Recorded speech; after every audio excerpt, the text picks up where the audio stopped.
मित्रांनो, महाराष्ट्रामध्ये असे सुद्धा बॅनर लागतील की देवा भाऊंनी महाराष्ट्रात मराठा आरक्षणाचा प्रश्न एवढा जटिल होता, सोडवला नाही, भिजत ठेवला, असंवैधानिक आरक्षण दिलं गेलं जे कोर्टात टिकलं नाही. देवा भाऊचं असं सुद्धा बॅनर लागू शकतं की धनगर समाजाला 2014 मध्ये पहिल्या मंत्रिमंडळात आरक्षण देतो म्हणून सांगितलं. 2024 संपत आलं, आता 2024च्या विधानसभेच्या निवडणुका आल्या. धनगर समाजाला फक्त आरक्षण लागू करायचं होतं. जसं आधार कार्डला पॅन कार्ड कनेक्ट करतात, जसं पॅन कार्डला आधार कार्ड कनेक्ट करतात, तसंच धनगरांना एसटीचं आरक्षण लागू करायचं होतं, द्यायचं नव्हतं. तरी पण देवा भाऊंनी दिलं नाही. देवा भाऊंनी महाराष्ट्रातली महागाई अजिबात कमी केलेली नाही. देवा भाऊंनी महाराष्ट्रातली बेरोजगारी अजिबात कमी केली नाही. देवा भाऊंनी गुजरातला पळून चाललेले उद्योग अजिबात थांबवले नाहीत. देवा भाऊंनी जाती जातीमध्ये, धर्मामध्ये इतकं महाराष्ट्रात विष कालवणारं सध्या समाजकारण, राजकारण होतंय, कधीच अडवलं नाही. देवा भाऊंनी देवा भाऊचे नागपूरमध्ये हवाय. देवा भाऊनी हे केलंय, देवा भाऊनी ते केलंय, देवा भाऊनी हा विकास केलाय, देवा भाऊनी पक्ष फोडलेत, देवा भाऊनी आमदार फोडलेत, देवा भाऊनी खासदार फोडले. अहो एवढंच काय, देवा भाऊनी महाराष्ट्र फोडायची सुद्धा पूर्वी घोषणा केली होती. देवा भाऊनी प्रत्येक जिल्ह्यातले नेते खिशात ठेवलेत. देवा भाऊ एवढा डेंजर आहे की आज महाराष्ट्राचं राजकारण हातात घेतलंय. देवा भाऊवर वरिष्ठांचे आशीर्वाद आहेत. देवा भाऊंनी महाराष्ट्रात त्यांना प्रतिस्पर्धी मुख्यमंत्री पदाचा उमेदवार सुद्धा ठेवलेला नाही. देवा भाऊ सारखा डेंजर माणूस नाही, पण देवा भाऊची नागपूरमध्ये हवाय. का हवाय, कशासाठी हवा केली जाते? कारण देवा भाऊंनी अशाशी कामं केलीत याची बॅनरवर चर्चा आहे.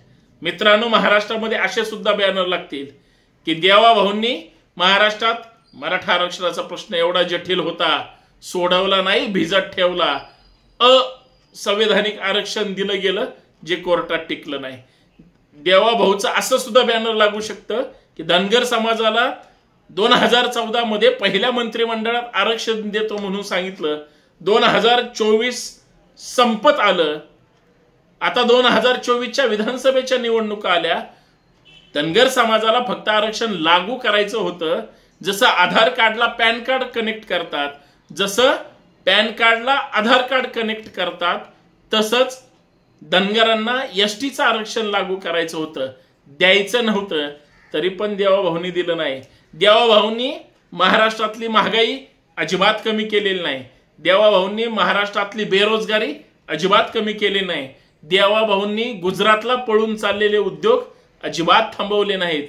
देवा भाऊंनी जाती जातीमध्ये, धर्मामध्ये इतकं महाराष्ट्रात विष कालवणारं सध्या समाजकारण, राजकारण होतंय, कधीच अडवलं नाही. देवा भाऊंनी लॉ अँड ऑर्डर स्वतःच्या ताब्यात असताना सुद्धा ताकदीनं त्याचा वापर केला नाही. अशी लोक कुजबुज करतील. देवा भाऊ उस चीज का नाम है जो किसी से डरता नहीं और कुछ करता नहीं. म्हणजे जे देवा भाऊ म्हणजे वैयक्तिक ह्याच्यामध्ये सुद्धा ते प्रत्येक नेत्याला कसं कॅप्चर करतात. आज वंशज असू द्या किंवा सरंजाम नेते, घराणेशाहीतले असू द्या किंवा दादागिरीने, कष्टाने, सामदाम दंड भेदाने मोठे झालेले पॉवरफुल पुढारी असतील, देवा भाऊंनी सगळ्यांना खिशात घातलं. कारण देवा भाऊची पद्धतच असे, अजिबात किसको सुट्टी नाही मिळते, छुट्टी मिलेगी ही नाही. देवा भाऊंनी राष्ट्रीय कार्यक्रम राईट केलेला आहे. मित्रांनो, ह्याच सगळ्या मुद्द्यांवर आपल्याला चर्चा करायची.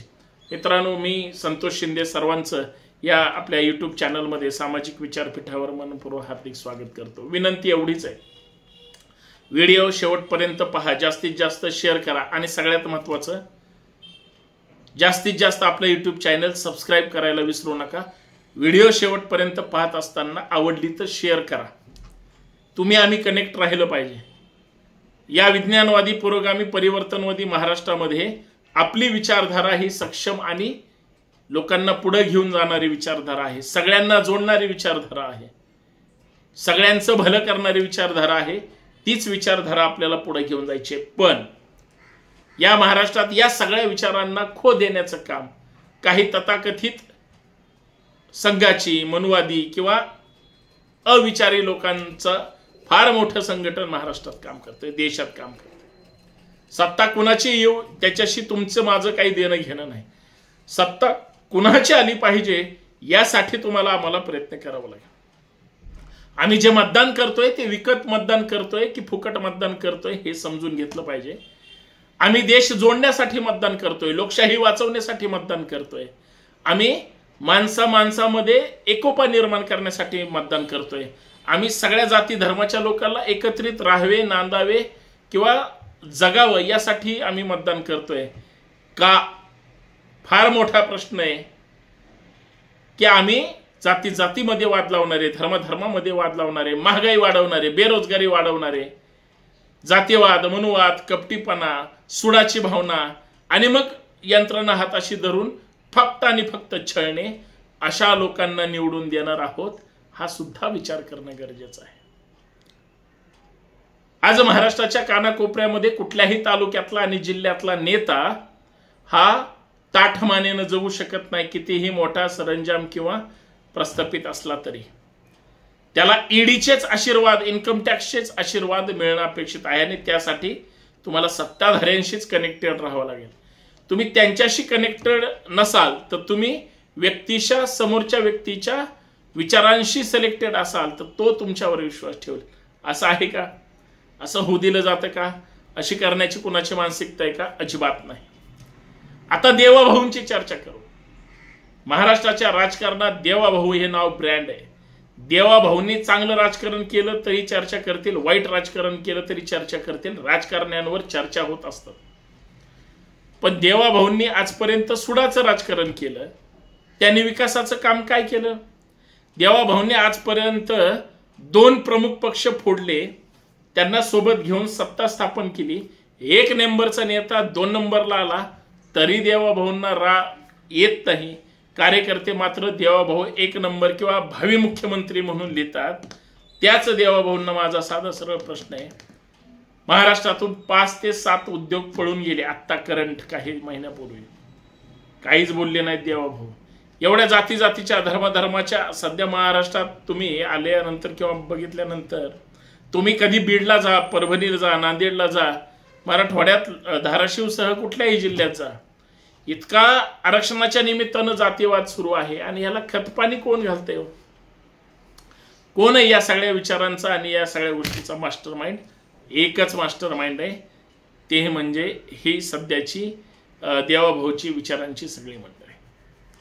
आता प्रश्न तिथंच आहे, जर देवाभाऊंनी नागपूरमध्ये किंवा उर्वरित महाराष्ट्रामध्ये स्वतःच्या कामाचा एवढा धडाका लावलाय तर मग समृद्धी महामार्गासहित जेवढी निकृष्ट दर्जाची कामं आहेत त्याच्यावर देवाभाऊ का चर्चा काय करायला तयार? कारण ही त्यांच्या जवळच्या लोकांच्या हातात ताब्यात आहेत का? या सगळ्या ह्याच्यामध्ये आज महाराष्ट्राचं आपलेपणा हा हिरावून घेतला गेलेला आहे. तो कुठं आहे? महाराष्ट्रातल्या लोकांचा आपलेपणा कुठं चोरीला गेला? महाराष्ट्रातल्या लोकांची संवेदनशीलता कुठं चोरीला गेली? सगळ्यात महत्त्वाचं, महाराष्ट्रातल्या लोकांचा स्वाभिमान कुठं गेला? अरे एक म्हणजे नेता असा आहे महाराष्ट्रामध्ये, तिकडं कोकणामध्ये मालवणमध्ये छत्रपती शिवरायांचा पुतळा भ्रष्टाचार म्हणजे काय 6 कोटी वगैरे त्याच्यावर निधी आला आणि मग तो शासनाने काय केलं हा संशोधनाचा विषय.